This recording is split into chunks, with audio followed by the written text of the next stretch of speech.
से ही घी है तो तुम दूध में काम चलाओ, घी की क्या जरूरत, तो काम चलेगा क्या? बोलो बोलो बोलो बोलो, नहीं चलेगा। भगवान सब जगह है। ऐसे ही एक हमारे पास पढ़ा लिखा स्टूडेंट, बहुत पढ़ा लिखा, कोई बहुत बड़ी इंस्टीट्यूट दिल्ली में है, उसमें पढ़ा, बनारस में गया, हमारे पास आया, बोले देखो चमत्कार के बारे में तो हम गुरुजी आपसे पूछेंगे नहीं। हमने कही पूछना भी मत, नहीं तो हम पोल भी खोल देंगे। उसने कहा महाराज भगवान के बारे में बताओ, भगवान होते कि नहीं? हमने कहा होते तो हैं। अच्छा, उसने विचित्र कुतर्क किया, बोले महाराज जी जब भगवान होते हैं तो मंदिर जाने की क्या जरूरत? भगवान तो सब जगह, फिर एक ही मंदिर में क्यों जाना? बागेश्वर धाम ही क्यों आना? कहीं और जाए, घर बैठे। जब भगवान सब जगह है तो ये मंदिर, पुजारी, पूजा पाठ, ये इतना बड़ा आडंबर करने की क्या जरूरत? हमने कहा होशियार, खबरदार। हमने कहा सुनो, तुम पढ़े लिखे हो, हम अनपढ़ गवार हैं, लेकिन हम तुमसे कहते हैं चलते चलते चलते गाड़ी का पंचर हो जाए, टायर पंचर हो जाए। अब टायर पंचर हो जाए, अब टायर में हवा चाहिए, तो हवा तो सब जगह है, तुम रोड पर ही खोल के बैठ जाओ, आजा हवा भर जा, आजा हवा भर जा, आजा हवा भर जा, तो क्या भरेगी? बोले नहीं भरेगी। हमने कहा क्यों नहीं भरेगी, हवा तो है, भर ले। बोले नहीं नहीं, उसके लिए एक मशीन की जरूरत होगी तभी हवा भरेगी। हमने कहा उसी प्रकार भगवान सब जगह हैं, लेकिन एक विशेष केंद्र की जरूरत होती है जहां आस्था जागृत हो सके, उसका नाम मंदिर है।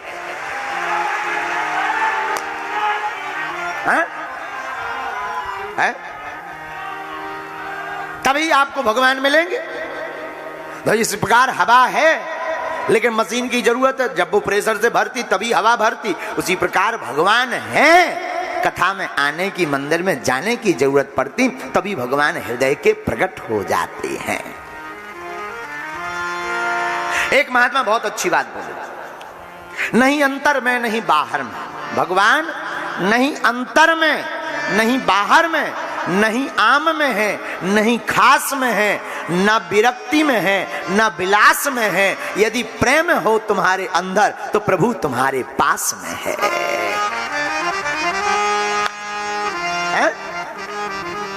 अच्छा ऐसे सुनो और सुनो, रोको रोको रोको। पानी से वैज्ञानिकों ने बिजली बनाई।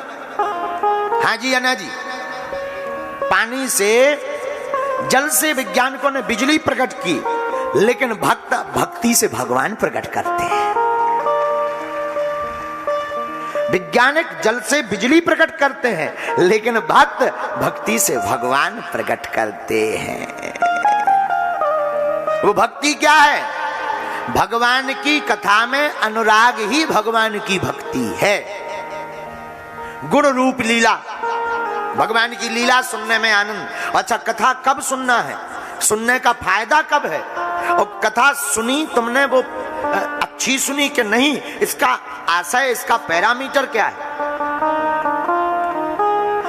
कथा तुम्हें भा जाए, कथा आपको अच्छी लगे, ये कोई बड़ी बात नहीं है। कथा में आकर तुम बैठ जाओ, ये कोई बड़ी बात नहीं है। कथा जब तुम्हारे दिल में बैठ जाए, ये बहुत बड़ी बात है।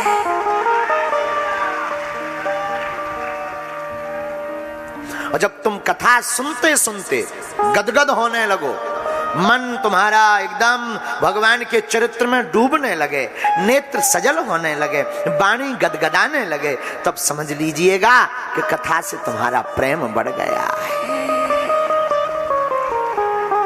किससे? बोलो बोलो बोलो, कथा से। अच्छा एक और, भगवान कहां? भगवान कहां? जहां भक्त की हां वहां। भगवान कहां? भगवान कहां? जहां भक्त की हां वहां। जहां भक्त कहता भगवान यहां, प्रहलाद जी ने पत्थर से, खंबे से प्रकट कर दिए हैं। तो भगवान कहां? जहां भक्त की हां वहां भगवान है। और आप लोगों को भी हम कहना चाहते, आप आपके मन मंदिर में ही परमात्मा विराजमान है। मेरे पागलों, अब आज एक सूत्र लेकर के जाना, तुम भाव पूर्वक जहां हां कह दोगे वहीं तुम्हें भगवान के दर्शन हो जाएंगे। बोलो सीताराम, जोर से बोलो। जहां भक्त की हां होती है भगवान वहीं होते हैं। एक बात और, पूरी बात हो जाए।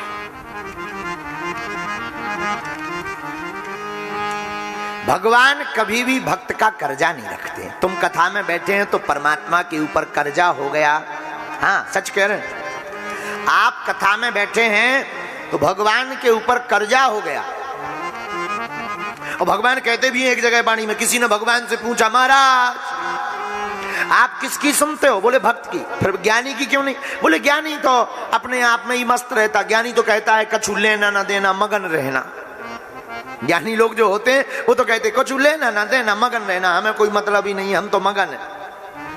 लेकिन जो भक्त होते हैं वो भगवान पर आश्रित होते हैं। द्रौपदी जी ने, आहा सुनिएगा, हे ठाकुर जी, हे नंदनंदन, भगवान की उंगली में चोट लग गई। अनेक लोग वहां पर खड़े हुए थे, रानियां खड़ी हुई थी। द्रौपदी जी ने देखा कन्हैया जी की उंगली में चोट लग गई, रक्त बह रहा है, तुरंत अपनी साड़ी का पल्लू फाड़ दिया और भगवान की उंगली में बांध दिया। और रानियां कोई कपड़ा ढूंढ रही, कोई डॉक्टर बुला रही, पर द्रौपदी जी ने ऐसी कोई बात नहीं सोची, तुरंत साड़ी का पल्लू लिया, ठाकुर जी की उंगली में बांध दिया और बांध करके खड़ी हो गई। भगवान बोले, देवी आपने ये इतनी महंगी साड़ी फाड़ दी? तो द्रौपदी हाथ जोड़ करके कहती है, सरकार आपके लिए तो लोग अपने प्राण और अपनी न जाने आपके पाने के लिए क्या क्या प्रयत्न करते हैं, हमने तो केवल ये संसार का आवरण रूपी वस्त्र फाड़ करके बांधा है। हम पर कर्जा हो गया, हम चुकाएंगे जरूर। और जब द्रौपदी जी का अंग वस्त्र हरण दुशासन करने लगा, जिसमें 10,000 हाथियों बराबर बल, और साड़ी को खींचने लगा, और भरी सभा में द्रौपदी जी पहले अपने पतियों की तरफ देखती हैं कि हमें बचाएंगे। उन्होंने सिर नीचे कर लिया तो पितामह भीष्म आदि विराजमान उनकी तरफ देखा तो उन्होंने भी मुंह टेढ़ा कर लिया। द्रौपदी जी ने सोचा अब तो मुझे खुद बचना पड़ेगा, तो अपनी साड़ी का पल्लू अपने मुख में बांध लिया, दांतों तले दबा लिया। और ये हम सब लोगों की आदत है, जब भी विपत्ति आती है तो पहले अपने लोगों की तरफ इशारा करते, तो भैया बचाओ, जब अपने नहीं तो फिर संसार की तरफ, भैया बचाओ। जब देखा कि कोई नहीं बचा रहा तो पहले खुद, लेकिन जब अंत में सब जगह से हार जाते तब परमात्मा की तरफ आते। और द्रौपदी जी से हमारा कहना है, अगर पहले ही तुम परमात्मा के पास आ गए होते उनके सहारे, तो दुशासन की क्षमता स्पर्श करने की भी नहीं रहती। आहा, साड़ी का पल्लू दुशासन खींचने लगा, ये भगवान को पुकारने लगी, हे नंदनंदन, हे यशोदानंदन, देवकी नंदन, अब तो बचाओ। और भगवान को याद आ गया कि इन देवी जी का हमारे ऊपर कर्जा है, साड़ी का पल्लू फाड़ा था। तो भगवान ने इतना चीर बढ़ाया, इतना चीर बढ़ाया, इतना चीर बढ़ाया कि दुशासन का दिमाग फाल्ट हो गया, मेंटल हो गया। नारी बीच साड़ी है कि साड़ी में ही नारी है, कि नारी ही की साड़ी है, कि साड़ी है सी नारी है। नारी बीच साड़ी है कि साड़ी बीच नारी है, कि नारी में ही साड़ी है, कि साड़ी में ही नारी है। नारी ही की नारी है, कि साड़ी ही की साड़ी है। खेल बड़ा भारी है, कि साड़ी ही की नारी है। दिमाग खराब हो गया कि साड़ी में नारी है, कि नारी में साड़ी है, कि साड़ी ही की नारी है, कि नारी ही की साड़ी है। साड़ी से ही नारी है, कि नारी से ही साड़ी है। खेल बड़ा भारी है, खेल बड़ा अद्भुत है। तो किसी ने भगवान से पूछा कि ये एक बात बताओ, इतना चीर आया कहां से? भगवान बोले, हम तो लेना देना करते रहते, यहां से लेते वहां दे देते। तो ये आपने चीर कहां से लिया? भगवान बोले, हमने गोपियों का चुराया है, द्रौपदी जी को दे दिया है। भगवान तो लेना देना करते, भगवान बड़े दयालु हैं, भगवान तो लेना देना कर। ये आपने चीर कहां से, फिर ये साड़ी कहां से चुराई? भगवान बोले हमने गोपियों की चुराई और द्रौपदी को बांट दी। ये भगवान का स्वभाव है। भगवान किसी का कर्जा नहीं रखते, ना ना ना, आज तक हमारा तुम्हारा भी नहीं रखेंगे। ये तय है, तुम जितना वक्त भगवान को दोगे, भगवान उससे दुगना तुम्हारी जिंदगी में खुशियां भर देंगे।